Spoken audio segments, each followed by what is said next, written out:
He is 100% worth it. He takes it to another level. Oh my God, I just fell in love with it. Thanks so much, Jay.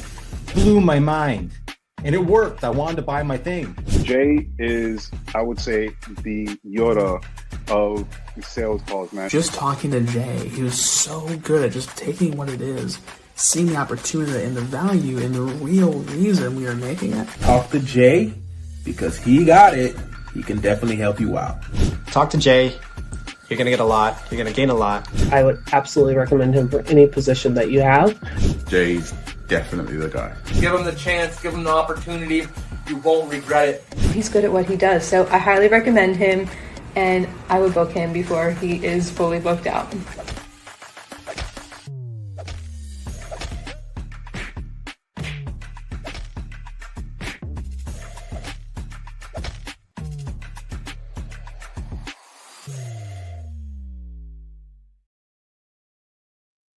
What is up, Sales Ninjas? Welcome back to the Sales Ninja Show podcast, where we cut through the noise, we ditch the outdated sales tactics, and show you how to close deals with confidence, strategy, and integrity. My name is Jay Lee, and I'm the founder of Sales Ninja. And if you're tired of chasing leads, handling endless objections, and feeling like you have to convince people to buy, then you're definitely in the right place. Here, we do sales differently. We believe in positioning over pressure, where the right people lean in without the need for pushy tactics. And that's the heart of the reverse glass selling framework, a kingdom-driven approach built on trust, service, and true connection. Because when you lead with value, sales can become effortless. And when you sell more, you can give more. Today, we've got a special treat for you. Our guest is a self-made entrepreneur who achieved financial freedom by 30 and has built a successful business with simple, actionable, and marketing techniques with sales. And she's the founder of ACMG Digital, a company dedicated to helping startups and business owners with branding, podcasting, and digital media solutions. So please welcome Alejandra, also known as Ali, Avalos Carranza.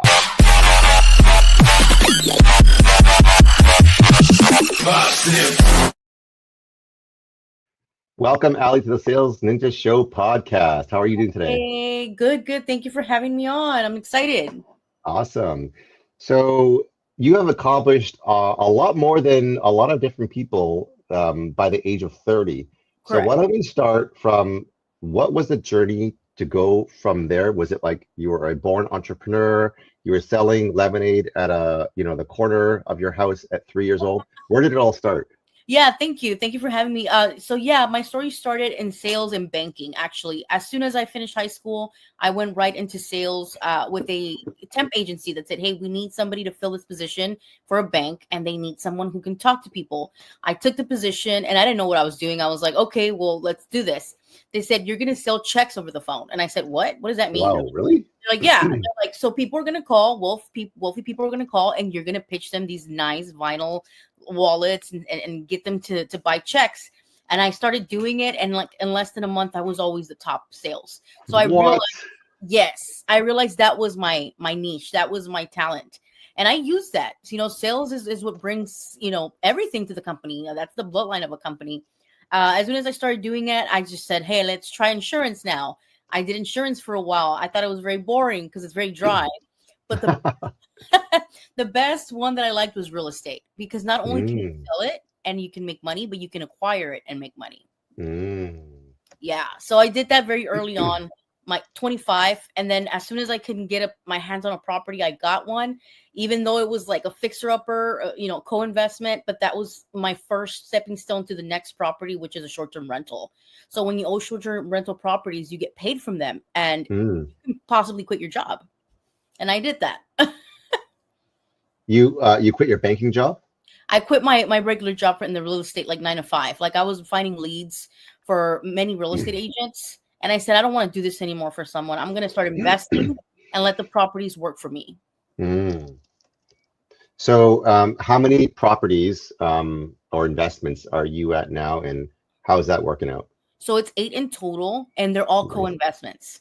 So I'm letting go of one of them because I'm looking for another, I guess, multiplex, and getting rid of all the short-term rentals. It's very hands-on. but I love it, to be honest. You work on your credit. You don't have to use your money on some of them. You can just help with the down payment, and then people just that you and your co-investors, they just make the deal. You're just there to be a co-investor. And when it's time to sell, everybody makes money because the property went up in value a few years later. So right now I'm Amazing. kind of letting go of one of them to kind of get my cash flow coming in. Gotcha. So from real estate to digital media, you achieved financial freedom through real estate by age 30, transitioned into building ACMG Digital. What Yes. was the driving force behind your decision to pivot from real estate investing to digital media and entrepreneurship? Because I had more time. So once you own real estate, you buy your time back and you're like, okay, what do I want to do now? So now you have time to do creative endeavors. I started the podcast, and as soon as I started a week later, everyone started bombarding me like, hey, I saw your podcast. Can I jump on? Ever since then, I haven't stopped. I've had billionaires on the podcast, tech moguls, real estate investors, Forbes, councils on my podcast. So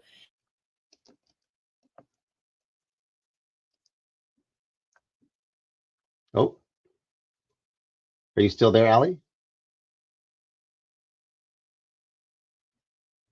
Okay.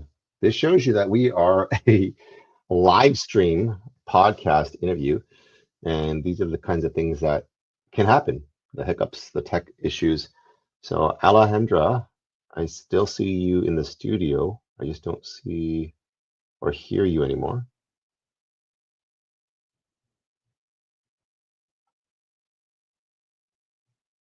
Stay tuned. Today's Sales Ninja Show podcast was sponsored by, well, it wasn't sponsored, but I want to give a shout out to Gamma.ai. If you're looking to generate slides through AI, Gamma.ai is my slide deck generator to go to that I use on a regular basis. That has helped me to not only generate more education awareness for my brand, but also help me to close more sales.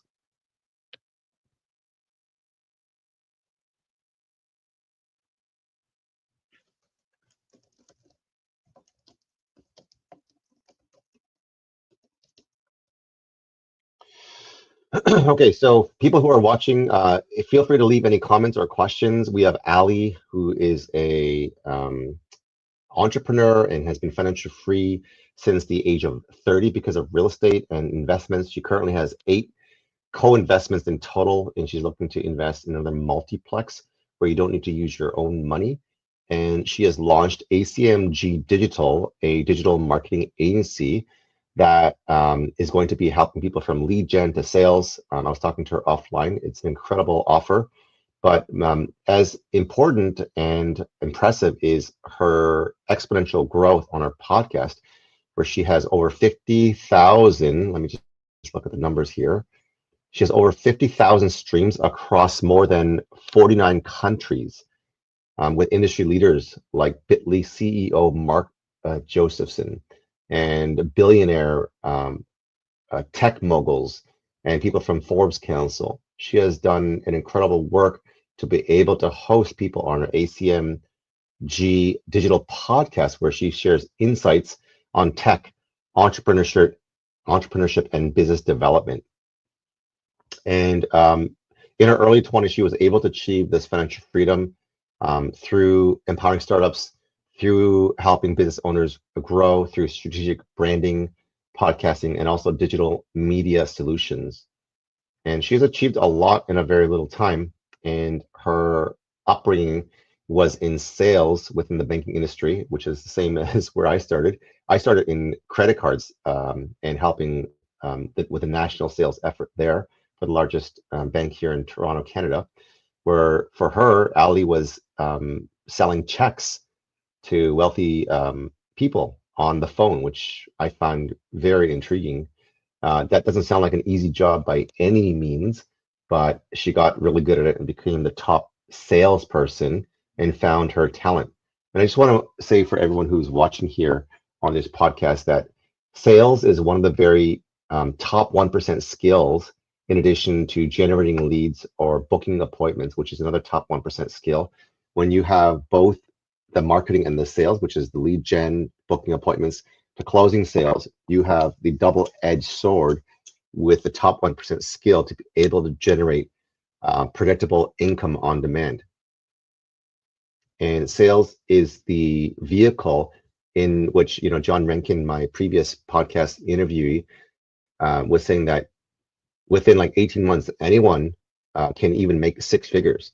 And which occupation, which vocation, which career do you know other than like a professional doctor who has to spend 8 to 10 years in school can help you get there with just a little bit of training? Maybe like it's like a month to 6 months or 12 months, even if you really want to deep dive into your sales skill and master. And that's what I'm going to be helping people do, is help people get into the Sales Ninja School, Closer School community, to help them learn the skill set of sales. And with 7-figure entrepreneurs, if you're listening and you want to jump on the wait list, just message me wait list. If you are already having your marketing dialed in, you're already growing and scaling, and you have all these inbound leads that you're looking for vetted and trained Sales Ninja closers to close these deals, I want to send them your way once I get them trained in the Sales Ninja Dojo, get them trained, get them tested, get them certified, and put them through the fire, if you will, so that when they come into your business, they can, grow and scale your sales by being able to serve the people without sounding salesy or sleazy. I'm okay. back. So I was buying you some time. Yeah, thank you so much. It was a weird update. So yeah, Okay. sorry. I'll pick right up. Yeah, so I just got the chance to really invest really early. So the earlier you get on, the better. Okay, great. So I was just doing a recap of your story and kind of like just sharing about my own Sales Ninja Closer school that I'm going to be starting to be able to help people scale their business. So I'm really interested in hearing more also about the success. You said you started a podcast, you got bombarded, you helped, interview billionaires, tech moguls, Forbes Council. How did that all happen? How do people hear about you? Like, it doesn't seem to happen overnight for most people to be able to get these kinds of people on your podcast. Exactly. That was a shocker. I said, how do these people find me? They heard me on Spotify. They heard me on Spotify, and they would message me, hey, I'm pitching to just get on your podcast. And I would look them up, and I'm like, oh my God, it's Todd Gadgling. He was a billionaire that sold Concur, which is a big software that everybody uses. And he's like, yeah, he talked very fast. He's like, you just got to jump on it. You got to do things. And it's just very impressive that these people even cared. And then I just got recognized by Wharton. So Wharton heard my podcast, and I was like, and it's not even showing off. I don't even believe it. So, I mean, so you're saying that people just heard you on Spotify? That's it? Like, that doesn't normally happen. How do people hear you?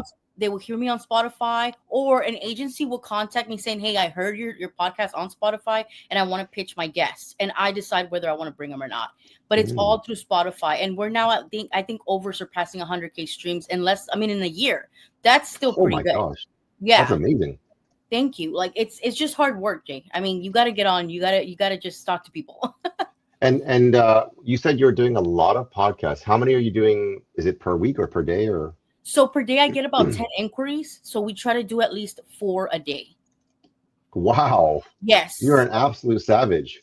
Thank you. But I do send it for edits, and then I bring them back and I release them a bit later. But that's how many I do. So, just in terms of software stack, what are you using to stream? What are you using to record? So StreamYard or Riverside. Riverside is really good for editing. Yeah. Okay. So you use either or? Yes, either or. When it's time to edit, I love Riverside. But if not, my team does it through my own account. But it's been so fascinating just to interview people. Awesome. Now, do you have a team that helps you do a bit of the due diligence and do the intel to be able to curate some of your questions?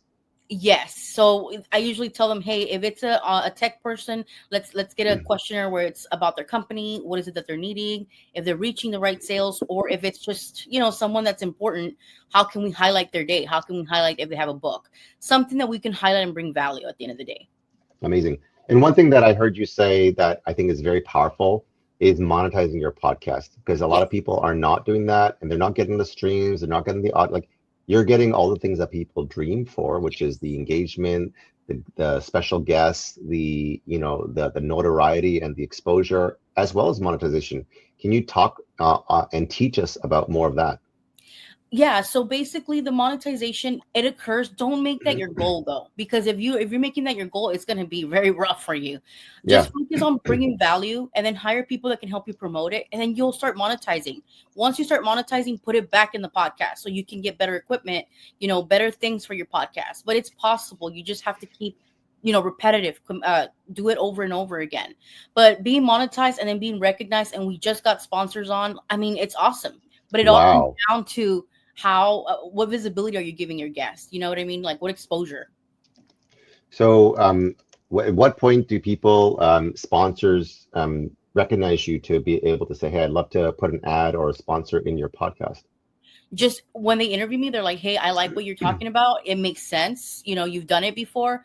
How much can we sponsor you for? And I usually try to be very generous, because as a startup right now, I'm not going to charge a lot. Once I get more audiences, I will. It's just something that I like to do, Jay. I mean, I love money. Don't get me wrong. I love sales, but I also like what I do. So I don't want that to just deter me from just thinking about money all the time. So I tell them, hey, let's do it for free for a month, and then we'll touch back and see a contract next month and see what we can do for you. So if you have an ongoing sponsor, they can pay you, whether it's monthly or per episode, whatever. Yes. You would have like a logo and say, hey, today's episode has been sponsored by Gamma.ai slide deck generator. Yeah, so I'm actually working on that now, because we're getting more sponsors, which is startup companies. So I'm working on my Roku channel later this year. Yeah, so I'll have that implemented and charge them a subscription, and then charge other podcasts who want to jump on a subscription. Okay, so you're saying that startup companies also want to sponsor, not just like big names. Yes. I have about 50 sponsorships that are pending right now, but I'm 50? 50? Yes. That's a lot. Yes, I get a lot of inquiries, Jay. And the first thing I ask them, would you like to be on sponsor? They'll tell me, but I'll ask them too. Hey, and some of them are like, yes, let's see how we can, get this working. So how does that work if you have 50 and you pick a slew of them, like let's say 20 of them? How does that work? Do they all get a little piece in the segment, or do they just go on your landing page, or how does that work? Yeah, so we do marketing for them, and I do a little commercial between the podcast, and I mention them, and I put their link on there as well. But if you have like 25 of them, how would you fit them all in? Like I mix it up. Oh, you could fit that many? No, like not in one episode, but I mix them on, since I get a lot of podcasts, I can mention them on a lot more. So the more podcasts I get, the more I can, mention them. Not all at once though. Yeah. Okay. Yeah. So you're a self-made entrepreneur. What were some of the most challenging moments in your journey along the way? To stop thinking like a worker. I think when we have a job, we think like a worker, and you just think about, penny pinching all the time. You can at some point in the beginning, but now when you're an entrepreneur, it's just, you got to think fast. You got to do things a little quicker, and you got to understand that you don't have a paycheck. So you got to hunt for that sale. And I think when people see me that I'm young and I'm a woman, they're like, oh, you're too out there. You think you're all that. It's like, no, you have to be all this when you're out there talking to millionaires that you're pitching your company to, that you want to get big contracts with. They want to see that confidence in you. So that's what I kind of like learned, that as an entrepreneur, you have to have confidence. Amazing. Scaling without sacrificing values. How do you ensure that your company scales while staying true to the core of its mission of helping others build sustainable businesses? To just not think about just the contracts right now. I tell my team, let's focus on just getting people to like what we do. And then it's going to happen, because when you build a company, it's a longevity kind of thing. A lot of people are like, well, I already make $1 million. I'm like, great. Are you going to make that in the next 20 years? Or is it going to go away? Because a lot of people close down their companies. They had a big growth, and then you see them disappear. I said, I like the old school way. Let's start and getting them enticed. And we're going to keep the value that if we don't get them the sales, it's a free job. So they don't, come and sue us for it. But that's why we start with trials. We start with, hey, let's get you on like a monthly contract and see if you like it. And if you don't, that's fine. It's okay. Amazing. Learning projection is good. Yeah, I love that. And you learn and you fail and fall forward. Yeah. But more importantly, you're giving that value and helping them get started at some point, whether it's a free trial or starting somewhere. Yes. Okay, so tell us, you gotten over like 100,000 streams in your ACMG Digital podcast. You're doing a lot of podcasts. When I told people I was booked out for 3 to 6 months and doing 4 to 5 a week. You're doing 4 to 5 a day. Yes. That's insane. That's next and level. I can prove it with my Calendly. I tell people. No, I believe you. Yeah. I'm like, So, sometimes I'm like, I change my shirt real quick and go back to another one. So, like a lot of people that I talk to, that to them would be an absolute nightmare because that to them would like wipe them out. Is there a certain like life-giving energy that you get when you talk to people? Is that why, or are you just doing it because you're just pushing through the grind?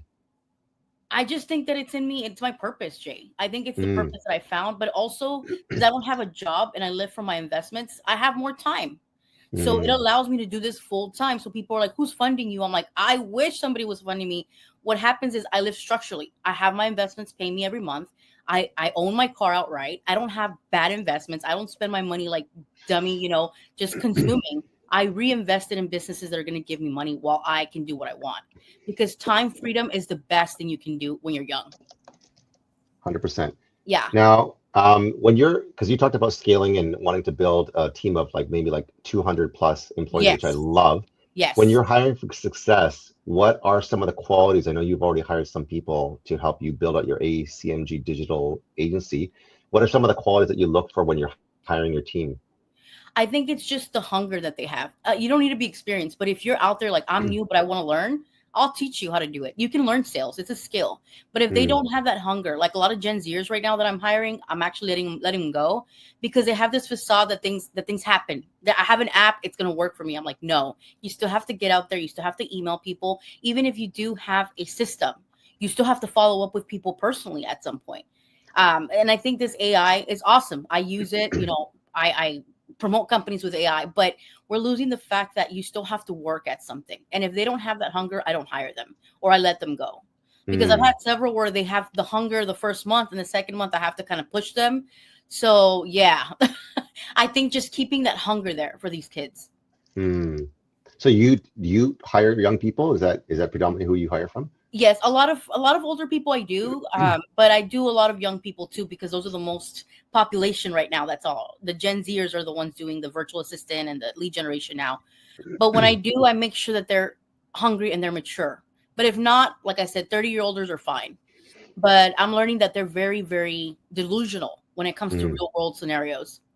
Interesting. Yeah. I think hard work will always be talent when talent is not willing to work hard. Yes. And the diligence. I was talking to a gentleman who was saying it's not just even hard work; it's the diligence to not give up and to be able to push past your quit, to have that grit. So in this fast-paced industry, how do you grow a team and continue to scale? Are you building SOPs? If you're training these, sales lethal closers and you want to ensure the quality of it, how do you ensure the quality of if there's a difference between training one person to be really good and training 5 to 10 people? I'm learning that the hard way, Jay. So I actually hired a coach who's worked with celebrities such as Post Malone, Shakira, Megan Thee Stallion. I had him on the podcast and I said, look, dude, you work with big brands. I need your help because I'm good at entrepreneurship. But when you're a CEO, that's a different role. You have to learn and be very patient with people. And that's something that I have sometimes little of. So I hired him to teach me how to do it right now. He's teaching me how to do that. So I'm going to say I'm not perfect at everything. I'm learning. Good. Yeah. And that's the key is do what you do best, outsource the rest. And Dan Martell always says, buy back your time so that you can collapse time and get those quantum, accelerators, right? To multiply your business. Yeah. So what's, through your podcast and your media company, you've helped many entrepreneurs. You've met a lot of different people, both, big and small. What's one common mistake that you see business owners making and how do you help them correct it? I think also having this thing that it's if I go viral, I'm going to be a millionaire. So I tell them that's not true. Viral is just saying people saw you. But sometimes those sales are 10%. It's not really, people are not really clicking. I think it's just being patient, especially if you're a startup. It's not going to happen overnight. And I do see that a lot of them are I hire agencies and they don't bring me what I need.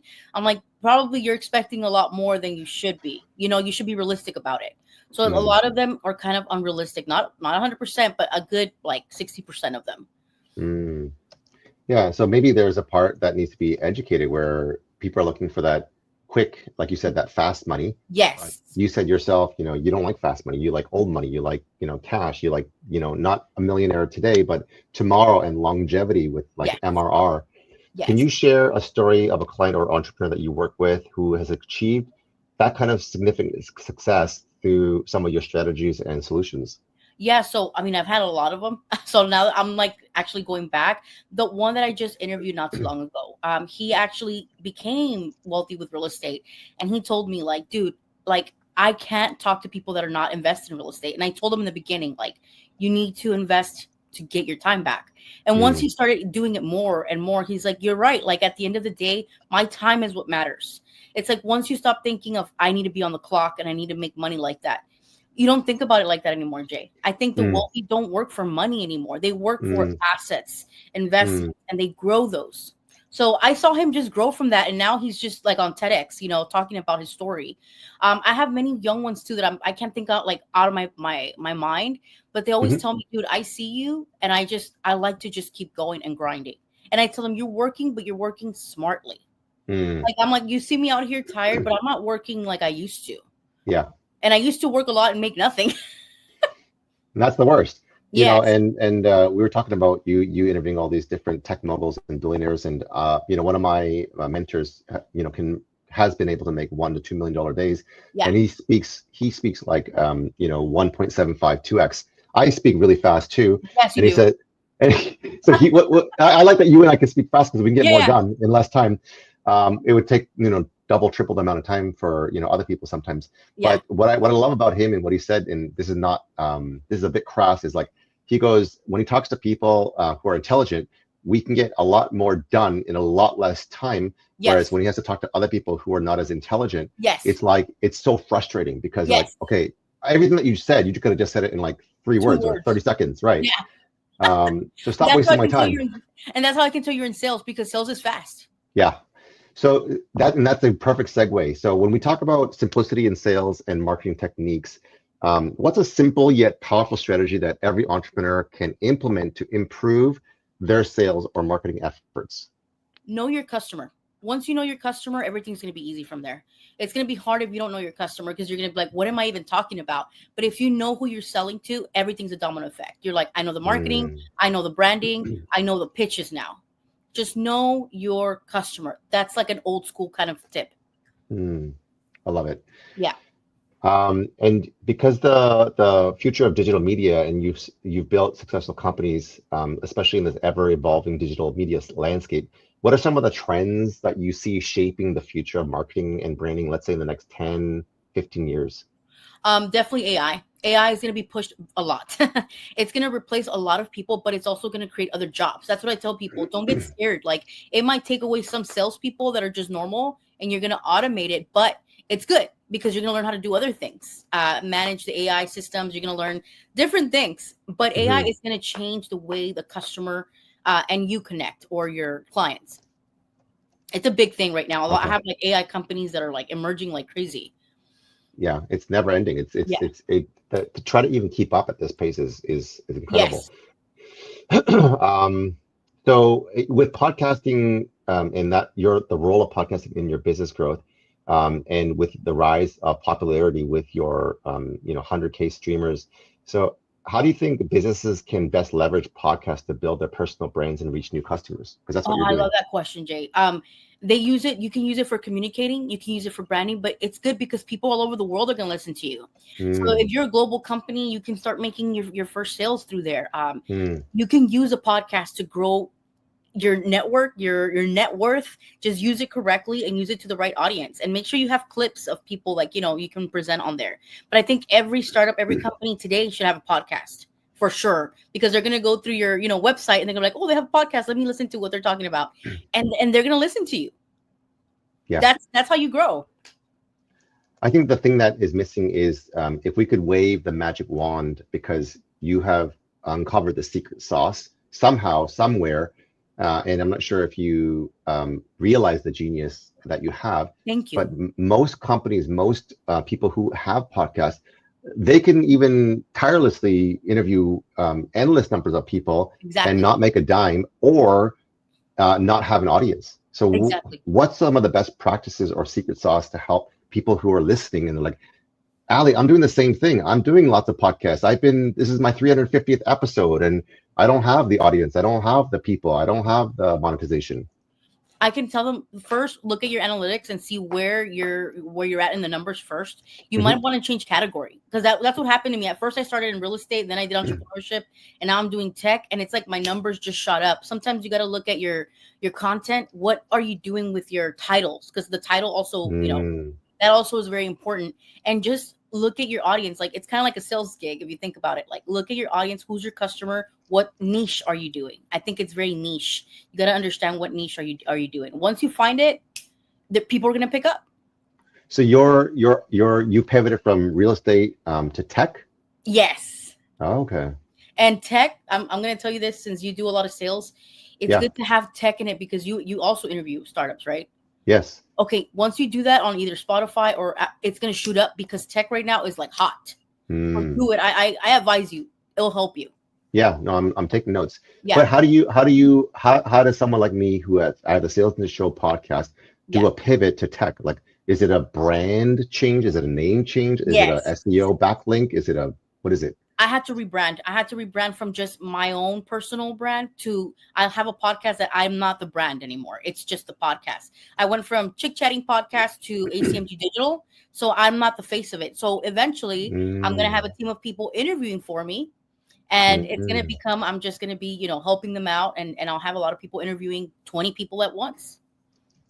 Oh, so you're going from a face brand to a faceless brand. Yes, that's correct.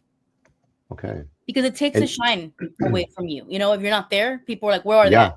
Yeah. So did you have to start a brand new podcast, or you just continued and pivoted? And just pivoted, yeah. Kind of put a new face and a skin and okay. Yes. It's going to help a lot.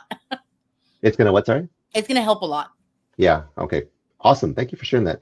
So what are some, because, with the AI craze and all the different softwares, and we can be very distracted with shiny object syndrome, but there are some things that actually are very helpful. Yes. And we have Nicole Gonzalez saying live, but very late. Hello. So she's listening in. So thank you, Nicole, for tuning in. Let us know if you have any questions for Ali. She's an incredible entrepreneur that I think we can all learn from tech, from business, from sales, and branding, and so much more.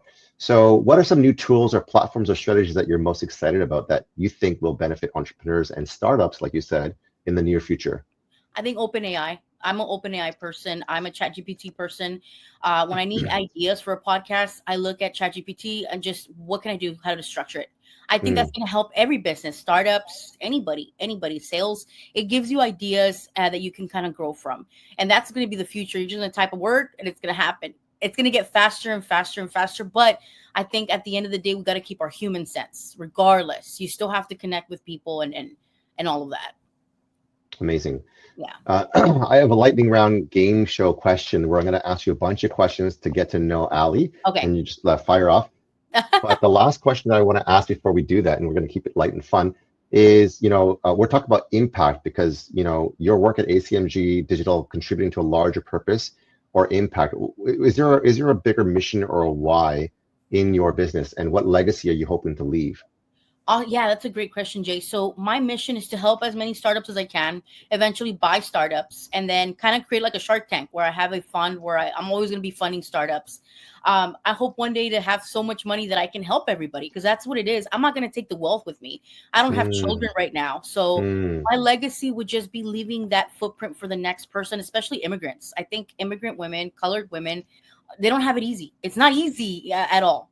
So I want to leave funds for people that want to start a company that makes sense and be able to leave a legacy where, hey, like, this girl started this fund like 20 years ago. I can now go and apply and see if my startup works, and I can get it done without getting a loan from the bank.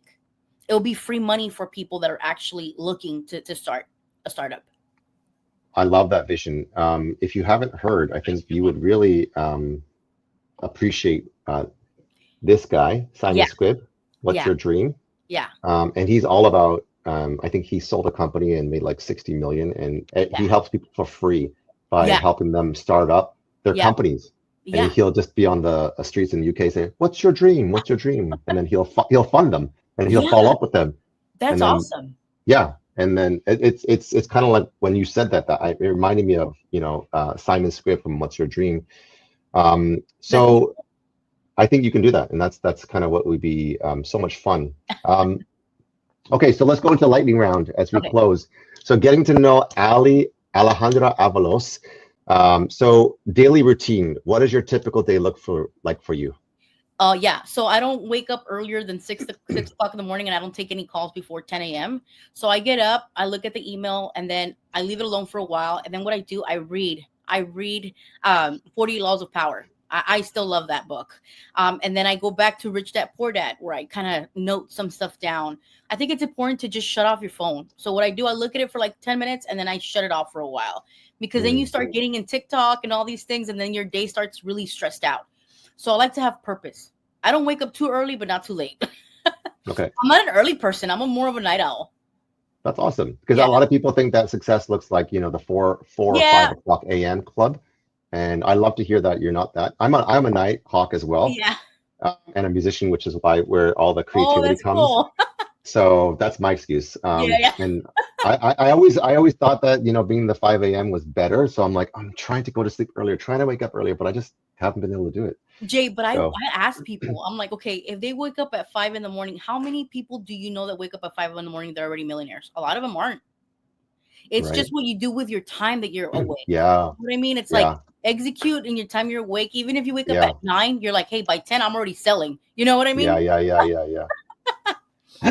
Very true. I interviewed a gentleman by the name of Dr. Obam Bowen, who has sold $100 billion in revenue, and he's the #1 investor in U.S. for some magazine that he got voted for. Yeah, and he has a very structured schedule where the first 4 hours he gives to God. So he's a man of faith. So he tithes in 24 hours, 2.4 of those hours. If you do 10%. He says, if you devote to God, not just your money, he devotes his time. So instead of 2.4 hours, he gives 4 hours. So he's like, imagine if I double my time with God, what he's not even asking for, but he's asking for the tithe. Yeah. Is that he's been able to, 100x the return, not that he's doing it for the return. Yeah. So that was really cool. And then removing every single distraction, like you said, so that we can, focus on our family, focus on our business, focus on the things that we need to, simple, boring strokes for an 8, 9, 10 figure coach. Exactly. So favorite podcast and why? Favorite podcast, I still watch Joe Rogan. That's the top one. I like Diary of a CEO. That's one of my top ones. And I think those are the only ones that I really pay attention to at the moment. And the Sales Ninja. Awesome. What is the most effective and straightforward marketing strategy that you found to build a strong online presence? Getting out there online, even if you're embarrassed, get out there, start talking to people, start looking dumb at first. It's going to get better. If you don't get out there, I mean, I'm Mexican, Jay. We sell out in the street until we make a sale. That's the way I see it. Yeah. My grandparents, both of them were salespeople. They tell me the best way to do the marketing and sales, or just to get people, get out there and start talking about what you're doing. Look dumb at first, learn it, and then just structure it later. Love it. Yeah, that's a posture of humility that says, I'm going to continue to learn and grind until I get this. Exactly. Do you have a favorite quote or mantra that guides your entrepreneurial journey? I do a lot of what's his name, Bonaparte. It's the French guy. I always forget his first name. I don't know why. It's the Bonaparte. Bonaparte. Yeah, the French revolutionary. Okay. I don't know why I can't think of his name right now. I don't know why. But I look at his quotes because he's very egotistical, but I like that you have to have a little bit of ego to make it in this life. And I always tell people it's not narcissism. It's not all about it. You're still a good person, but you need that ego to do things that average people can't do. Putting yourself out there is not easy. So I kind of go with that mantra of what he says. It's like, my enemies are none. I'm the best. And that's what you got to do sometimes to get that sale going. And then you kind of go back to your normal, kind of mindset. What is a hidden talent as someone that knows you might be surprised that they don't know that you have this hidden talent? So I play the saxophone. Every now and then I pick it up. Yes. And I think I also have I'm starting to kind of sing a little bit more now. So maybe there, but they're like, your voice sounds different. Like you have a exquisite voice. Like it's just different. I'm like, I'm going to try it. Not yet, but maybe that is a hidden talent that I have. Very cool. Yeah. I don't know anyone that has a singing VSL funnel. Oh, So yeah. Right. So Yeah. there we go. Last but not least is this, like, you know, what I really appreciated about you in the short time that I've gotten to know you is, you know, this idea of kind of being an outlier where, you know, people view, even if it's of ethnicity, whether it's Mexican or even, you know, a female entrepreneur that is, you know, confident, that is a go-getter, that is, you know, against all odds, you know, where even in some niches in male-dominated society where, you know, women and minorities are oppressed or try to, you know, be left out of the executive boardroom. Yeah. You're different. I love that. You have this just charisma, you have this spark, you have this energy, you have this, you know, tell me what I can't do and I'll tell you and I'll show you what I can do. Exactly. Kind of attitude. Exactly. And I talked about that in an interview that I had a while back. They said, what is it that you can tell people that are colored? I said, just outwork people and show them the results. They're going to respect you regardless of your color. Regardless of where you come from, they're like, well, I can't tell them nothing because they bring in the most sales. I can't tell them anything because they're the best at what they do. When you're the best at what you do, it's hard for people to not notice you. And that's what I am. And you got to have an attitude where it's like, don't care what people think. Like, it sounds arrogant, but that's the way I live. I'm like, I don't care if you like me or not. I'm here to get things done. And when you have that mindset, everybody's going to respect you. They're like, well, she's got it. Like, or he's got it. Like, I can't tell them anything. I'll look dumb if I do. Yeah. So that's another posture that, you know, you don't care what people think and you just show people what you can do. Exactly. That's really freeing because there's so many people who are people pleasers or who want to kind of submit to authority and you know, kind of fit in the system of what I call the matrix, which is like I hate it. As entrepreneurs, we don't like the system. We've never liked it. We've never liked it. But the ones that are still asleep in the matrix that want to be seen as likable, I always, you know, kind of see them from far away, and I try not to do business with them because they're not going to be in the same mindset as I am. So they're going to be like, but I want it to look like this because I want to be, you know, my community. I'm like, I like the community too, but I don't need them to like me. I'm still going to help, but I don't need them to accept me. And that's powerful, Jay. That's free. That's freedom. I think there's something very powerful and mature about that kind of, you know, outlook because so many people are stuck in this, like, because the system and the education and even our family upbringings have taught us, you know, to be good, to listen well, and to, you know, go through this assembly line of like being born to getting an education to, you know, working our whole life for someone and then going back to the grave 6 feet under, which is, that's like the death of me already. Like it's just, the thought of that is just unbelievable, right? Yeah, and it's we need workers no matter what. We need people. Yes, very true. But at the same time, it's very nitpicky. A few of them are entrepreneurs. Well, we're talking to those people, the people that are actually entrepreneurs. Amazing. Well, I had so much fun today, and so much fun that I actually forgot to put all your your details because I mean I lost you for a little bit, and I was doing a monologue. Sorry. And there's a spot somewhere in my face, so sorry about that. That's okay. But I had fun, kind of like holding off the time. But you are an expert in so many different areas. What is one last thought for people who, you know, they're just on the fence with you know, entrepreneurial because they thought that they put enough work in it, but like you said, with some of the Gen Zers, and no offense to any of those people, it could be any generation. Some people are just not willing to put the work in to tolerate the pain to get the results that they want to get, so that they can live a lifestyle they could only dream of. What are some, you know, tidbits that you would leave as we kind of close off this show? So thank you. The closing thing would be, if you know you're an entrepreneur, you're going to know it from the beginning. You're not going to be comfortable with anything in the beginning with status quo. But if you're ready to make that jump, I would say just do it strategically and just know why you want to do it. Because if you do it just because you want to get rich fast, it's not going to happen. Just love what you do, enjoy what you do, and then monetize it. Monetize what you love to do. And that's going to be every day is going to be a little bit better for you. Amazing. So there you have it, guys. Tune into the podcast for the what is the acronym? ACMG Digital. That's a mouthful. Top 50 Podcasts of the Month by Good Pods. And she has been featured in Austin Voyage magazine and so many other media, featured Rebel magazine CEO feature, and so many other areas that, you know, she's impacting people with their branding, with their lead generation, with their sales, go to the acmgdigital.com, where you can find out more about how you can work with Ali to help you, especially as a startup company, to grow your business. Her pricing model is very, very attractive, by the way. So I'm going to leave that up for discussion for you to jump on a call with her, because it is incredible. It is attractive, and I think it can work really, really well. So if you are a startup company that wants to get that jump start, but you are bootstrapped and you are lean, then you definitely want to talk to Ali to help you grow your brand and help you with their lead generation and close more sales. So thank you, Ali, again for joining us today on the Sales Ninja Show podcast. And if you guys are looking to sell more, to give more, comment Sales Ninja, and we'll get on a call to see how we can help you and serve you. Okay, thank you guys so much, and we'll talk to you soon. Take care. Bye, guys. Bye.